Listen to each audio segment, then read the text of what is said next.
Hola, soy Joaquín Caraballo y te voy a contar la medida de la Junta de Andalucía que ha aprobado en febrero de 2023 y que empiezan ahora en septiembre, por el cual van a dar el 95% de financiación a los jóvenes menores de 35 años que compran su primera vivienda.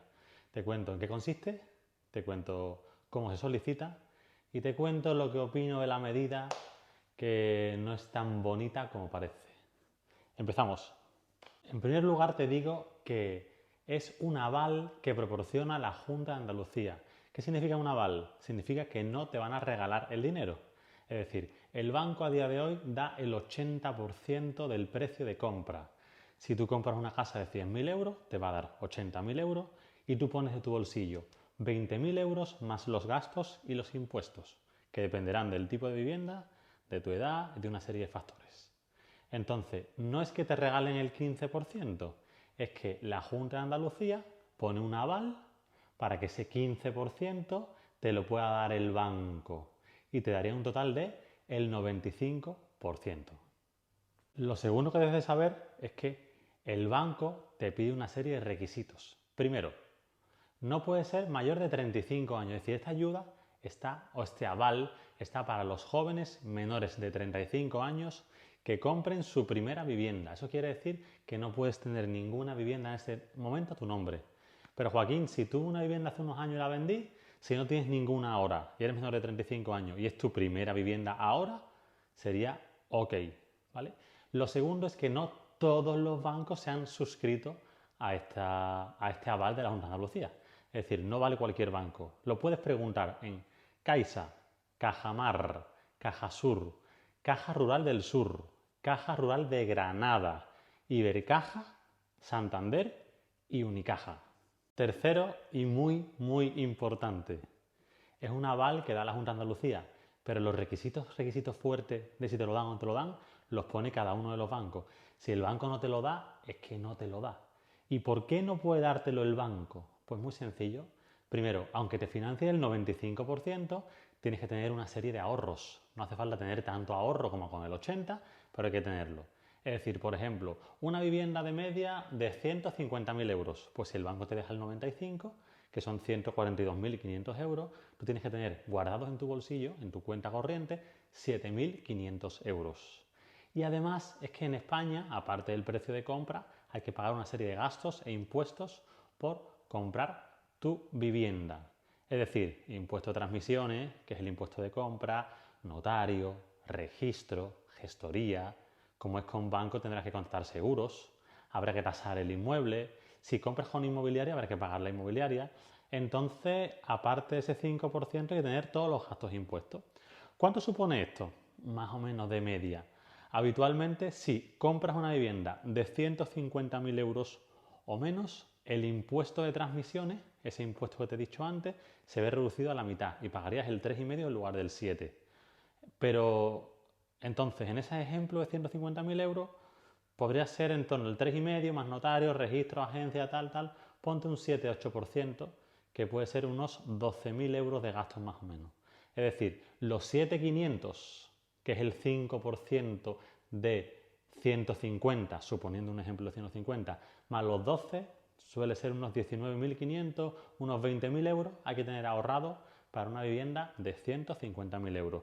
Y no vale pedir un préstamo personal, porque si pides un préstamo personal, o al menos si lo pides tú, el banco te va a decir que tienes una cuota y no te va a dar la hipoteca, porque es el banco el que pone los requisitos.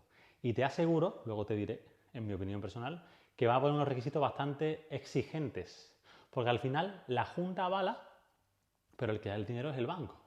El que asume el riesgo es el banco.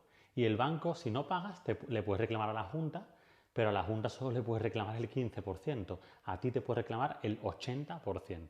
Por tanto, si no te lo da el banco, no te lo da por mucha Junta o por mucha ayuda. Seguimos con el ejemplo. Vivienda de 150.000 euros. Vale. Cuando uno financia el 80%, hay que tener mucha más entrada. Porque tú pones el 20% de 150 son 30.000. Y los gastos que te he dicho antes, que van a ser unos 12.000 euros si tú eres menor de 35 años y compras hasta 150. Vale, es decir, una vivienda normal, financiación normal, mejor dicho, serían 42.000 euros. Una pasta. De la otra forma, con el 95%, consigues solo aportar 20.000 euros. Es casi más de la mitad, menos de la mitad, ¿no? Entonces, eso es muy ventajoso en cuanto a entrada. Pero, ¿cuál es el inconveniente? Muy sencillo, que si yo pido más hipoteca, doy menos entrada, pero si pido más hipoteca, la cuota mensual es más alta, lógicamente. Cuanto más me dé el banco, menos pongo en mi bolsillo, pero más pago mes a mes. ¿Qué pasa? Que hoy en día están los tipos de interés al precio al que están. De hecho, recientemente el Banco Central Europeo ha vuelto a subir el tipo de interés. Entonces, suponiendo un ejemplo que consigas una hipoteca a 30 años al 3,5% aproximadamente, pues al 95% de financiación, un piso de 150.000 euros, pagarías una cuota de unos 640 euros. Sin embargo, si bajo la financiación normal del 80%, pagarías una cuota de 530, 520, ciento y pico de euros menos. Claro, porque el banco te deja menos dinero y tú pones más de tu bolsillo. ¿Cuál es el hándicap? Que para pagar una cuota de 630, 640 euros tienes que tener un sueldo bastante alto. Mínimo, mínimo, mínimo, mínimo, 2/3 superior, porque el banco te suele mirar un tercio, un 30% como deuda máximo que te permite endeudarte.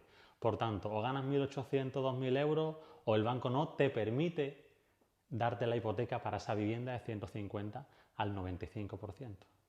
Eso sin saber o suponiendo que no tengas un coche, la letra de un dentista, porque todas las deudas que tengas van restando de tu ratio de endeudamiento. Opinión final, pues Joaquín, ¿tú qué opinas? Opina que esto es bueno para aquellas personas, aquellos jóvenes que tengan altos ingresos, mínimo 1.500, 2.000, 2.000 y pico, o una pareja que entre los dos tengan buenos ingresos, que tengan buenos contratos, porque el banco probablemente no mire nada que no tenga más de 1 o 2 años como indefinido continuado. Personas o parejas que no tengan deudas y que tengan el suficiente ahorro como para cumplir ese mínimo, que es bastante menos, pero sigue siendo un ahorro importante que no todo el mundo, no todos los jóvenes tienen. Por tanto, tiene ventajas y tiene inconvenientes, pero lo que te da por un lado, te lo quitan por otro. Hay otra ayuda del gobierno, esta vez nacional, que también habla del 95 y el 100% y que aún ni siquiera ha salido con todos los cambios de gobierno. Infórmate en tu banco, solo hay 20 millones de euros, te parecerá muchísimo dinero, pero en hipotecas no son tantas hipotecas. Se cree que puede ser entre 800 y 1.000 personas los que se beneficien de la ayuda para toda Andalucía, y infórmate en cada banco que te van a pedir la nota simple del inmueble, que lo tengas ya reservado, tus movimientos de cuenta, papeleo, y tiene su complicación.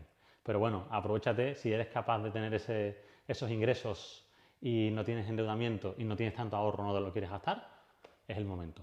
Espero te haya servido el vídeo y hayas aprendido conmigo. Un abrazo.